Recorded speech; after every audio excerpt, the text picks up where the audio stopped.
یہ 2000 پہلے مسیح کی بات ہے، جب طوفان نوح کی تباہی کے بعد اللہ تعالیٰ نے سرزمین عرب پر ایک ایسی قوم پیدا فرمائی جو دنیا میں سب سے زیادہ طاقتور، مضبوط اور توانائی سے بھرپور تھی۔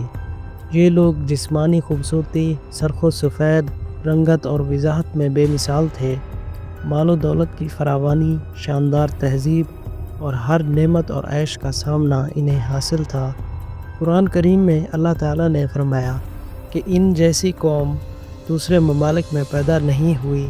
قوم عاد کے بارے میں تفصیلات سوائے قرآن کریم کے کسی اور مذہبی یا قدیمی تاریخی کتابوں میں نہیں ملتی، اس لیے ان کی حالت کا نقشہ صرف قرآن کریم یا ان کے آثار کے ذریعے بنایا جا سکتا ہے جو محققین نے ان کے بارے میں حاصل کیے ہیں۔ مورخین لکھتے ہیں کہ عاد نام کا ایک شخص حضرت نوح کی چوتھی نسل میں ان کے بیٹے سام کی اولاد میں سے تھا۔ اس شخص کی نسل اور اس کی پوری قوم عاد کے نام سے مشہور ہو گئی۔ وہ لوگ بہت لمبے اور مضبوط جسم والے تھے اور عالی شان محلوں میں رہا کرتے تھے۔ قرآن کریم نے انہیں ارم ذات عاد یعنی محلوں والے کے طور پہ یاد کیا جاتا ہے۔ ارم ان کا بہت خوبصورت شہر تھا جس کے آثار 1984 میں خلا کے شٹل چیلنجر کی مدد سے دریافت ہوئے۔ یہ علاقہ آج کل عمان کا حصہ ہے۔ یہ سارا علاقہ ایک وسیع صحرا تھا جسے صحرا الکاف کہا جاتا ہے، اور اس صحرا کا رقبہ اندازاً 65 لاکھ مربع میٹر ہے۔ اس صحرا میں سفید اور باریک ریت کے ہزاروں فٹ بلند پہاڑ جیسی ٹیلی ہیں، جہاں کوئی بھی چیز پھینکی جائے تو وہ فوراً غائب ہو جاتی ہے۔ کبھی یہ جگہ دنیا کا سرسبز و شاداب علاقہ تھی اور یہاں قوم عاد آباد تھی، لیکن آج یہ ایک خوفناک صحرا ہے جو اللہ تعالیٰ کی کھلی نشانیوں میں سے ایک اور اہل زمین کے لیے عبرت کا مقام ہے۔ قرآن کریم میں اللہ تعالیٰ نے فرمایا کہ وہ ارم جو محلوں والے تھے، جن کی طرح کی کوئی قوم اور ملک میں پیدا نہیں ہوئی، ایک عظیم اور طاقتور قوم تھی۔ بعض مفسرین نے لکھا ہے کہ ارم قوم عاد کے شاہی خاندان کا لقب تھا۔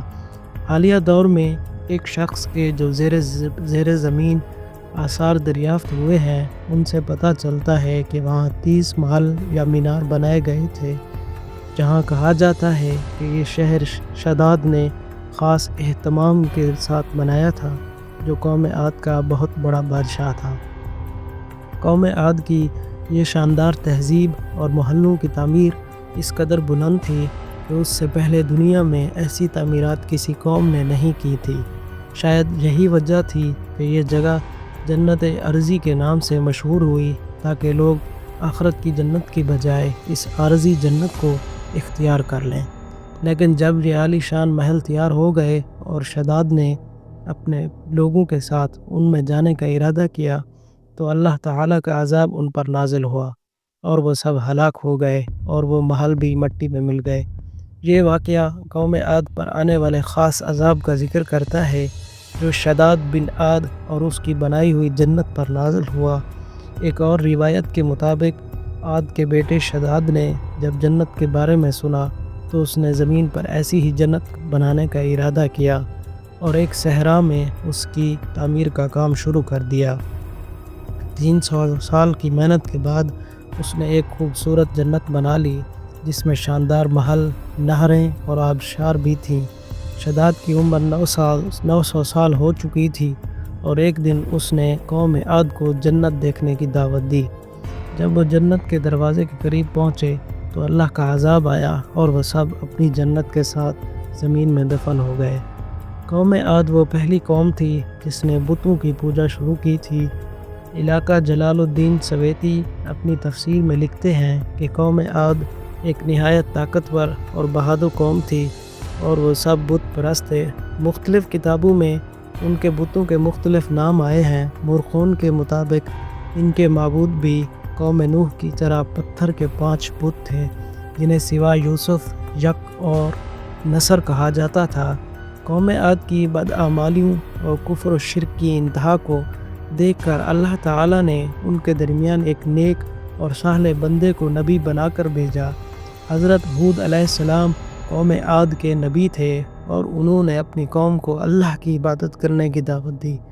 انہوں نے کہا کہ اللہ کے سوا کوئی معبود نہیں، لیکن قوم عاد کے سرداروں نے انہیں جھوٹا اور جاہل سمجھا۔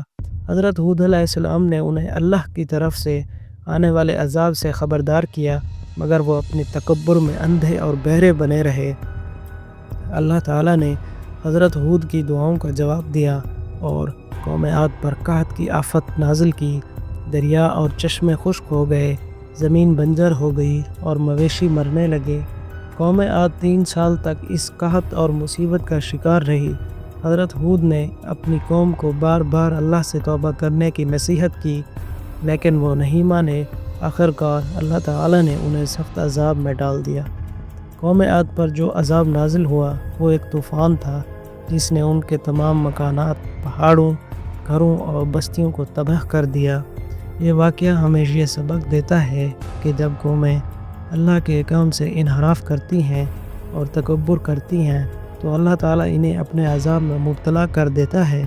اس کہانی کا مقصد یہ ہے کہ ہم اپنے معاملات کا جائزہ لیں اور دیکھیں کہ کہیں ہم بھی اللہ اور اس کے نبی کریم صلی اللہ علیہ وآلہ وسلم کی نافرمانی تو نہیں کر رہے ہیں۔ اللہ سے دعا ہے کہ وہ ہمیں اپنی ہدایت دے اور ہمیں قرآن اور حدیث کے مطابق زندگی بسر کرنے کی توفیق عطا فرمائے۔